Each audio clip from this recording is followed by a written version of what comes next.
Okay, my next question is about Nietzsche, the German philosopher, who once declared that God is dead. I don't know why he said so. Now, you speak from the position of the all-aliveness of the allis. So what do you think must have prompted Nietzsche to proclaim the death of God in an age when notions about the isness life is were absent? Was he Nietzsche? Yes. I never read any of his things, but I'm just guessing. Was he a mortician? No, not a magician. He's a No, not a philosopher. magician, a mortician. Mortician, no. You know what a mortician is? Yeah. Well, if he's out of work and he hasn't got enough stuff to do, I would claim God's dead too. And it's like he's taking over and maybe he'll get donations to support what he's doing. I don't know his idea, but that's my guess. What do you think? No, he's a.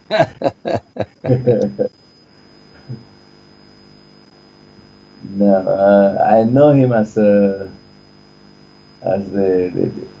one of the forerunners of thought in the 18th century or so. Nietzsche uh, was a philosopher, and he examined the nature of existence and the nature of God.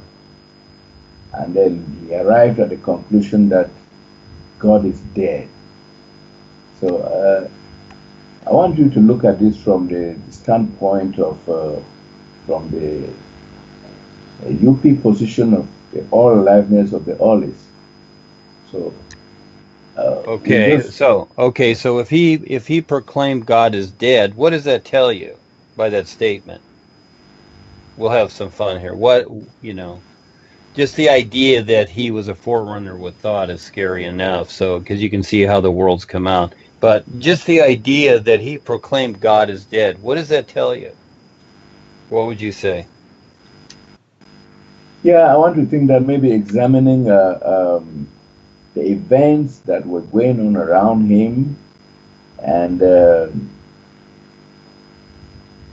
um, you know, God is expected or popularly believed to be, you know, benevolent, loving, kind, omnipotent, omnipresent, able to take care of those who worship and pray and have faith in Him and all that. And maybe Nietzsche watching, observing society and the calamities befalling people, and the world events, he arrived at that conclusion that God is dead.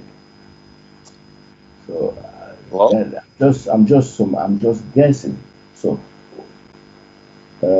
but I think you know much about this, the death of God. okay, so yeah, I've heard that term, and actually, it was in Paul used it too in the Tiger's Fang, one of the so-called what he called lords on the different levels used that term too. God is dead. Well, yeah, Yeah. it has different meanings. Well, to me, when people make a statement like that, it's like your neighbor's dead. Okay, oh, my neighbor died. So that means that at some point your neighbor was there. You see? So he's looking all around. So is his idea that, oh, well, God never existed? Or when you make the statement, that's a difference between that and saying, oh, God is dead. You see, there's the two. You're confirming that God was around. Now all of a sudden God is dead. Okay, so do we have a confirmation of that? See, people make statements, and as far as we know, the Kellam God is not dead. So this guy wrote this book, uh, kind of like Eckhart Tolle on the now, okay? And so really what is he referring to when you really look at that? Because uh, he did all this research, took a look at everything and says God is dead. Well, he just confirmed that God was around and now he's not. So that's kind of funny, isn't it? It doesn't make sense. So God created everything supposedly. Okay, let's just play the supposed route. And now he's proclaiming he creates this thought and that God is dead. So he's confirming that God was around. You might say creating everything. We'll just use that idea, but now he's dead. I would say it would have been better to say God does not exist. Okay, but he made the statement, and so he bases all that. Now, when you really look at it, everything that he said or thought or investigated looks kind of funny, and it's like, who really wants to buy this book and read all these words? Because what does it refer to? A dead God that's confirmed that was here, now isn't, and this is his philosophy. Okay, that's kind of funny, isn't it?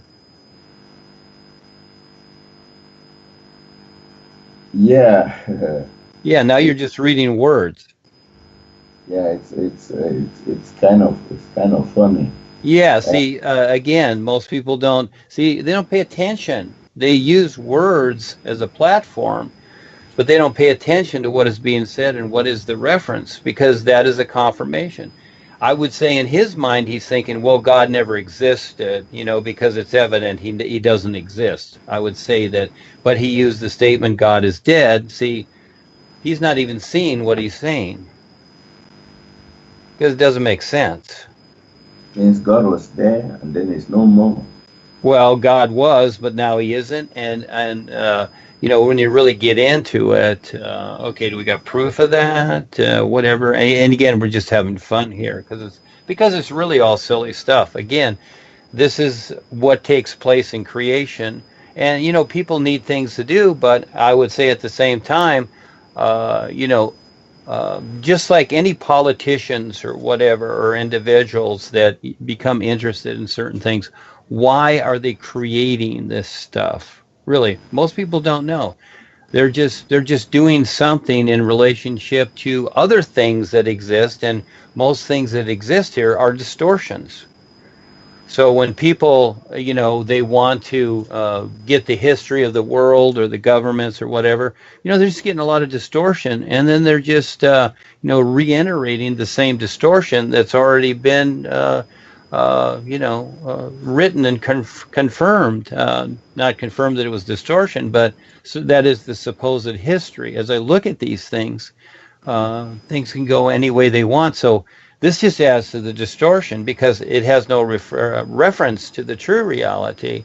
So that's what makes us unique. So when we look at philosophy and all these things, it's a good example of what not to do. And so this is where, like when Paul was here and these people created these other things, okay, they usually 100% of the time get mixed up in their personal self. So he's making personal statements and he's looking to see if others will agree. Oh, of course, and as they do, because most people are bored, they have nothing else to do. So they're going to agree with something that sounds far out and funny, but at the same time relates to their life. You see, in other words, he's confirming the confusion of the world. People are reading it and say, oh, this guy is a smart guy, etc. I'm referring to that too, but at the same time, I'm giving a reference to the real cure. And these people, just like David Icke, they're providing something, okay, but they're not providing, a real cure for anything, not just a remedy, okay, to make you feel better, something to read before you go to sleep at night so you can sleep, but a real cure, and that is your real awareness. So Okay. Yeah, so I was making a reference to what Duane says about the trinity of the authoritarians, which is sex, power, and money. Now, these three things are used to debase man, and any keen observer would find out that find this out. Some groups observe some strict sexual abstinence with the notion that it helps to bring focus, increase the inner power, brings more awareness of the hidden realities of life, which sexual indulgence takes away, and that it helps in the liberation of man from the lower nature. So what can Duane say about sexual relationships and becoming more aware? Well, these things are always interesting, and they're fine lines, aren't they? So again, this is where, like Paul wrote about the five passions of the mind, etc. And we've went over this many times, and continuously so as we evolve in our understanding of this. And so I looked at all this and I figured, well, he went over it. It's gone over so many times. I don't want to go there. I just figure that people will figure it out for themselves, or they won't, because many people have these references. So in the meantime, while we're doing what we're doing, people are reading, researching. Ideas are always coming up, just like what you're saying right now. And they can figure it out for themselves. It's a choice, okay? It's a choice. And I see that everybody has the right to free choice. It's just that simple. So I don't create any of these things, these ideas that, oh, no, you can't do this or you shouldn't do that or whatever. I explain things in my own particular way. That's it. I'm just giving an observation, a reference. But once you start to say, no, you can't do this or that, then I can see where that starts to create disturbances of a particular way, restrictions with the individuals themselves that are here, and also other people looking at us, starting to label things in a way that you might say they are correct because we're creating the restrictions. Now, I see that as I'm creating the real universal position and the steps with that, there are going to be these things involved because it's going to be a physical thing.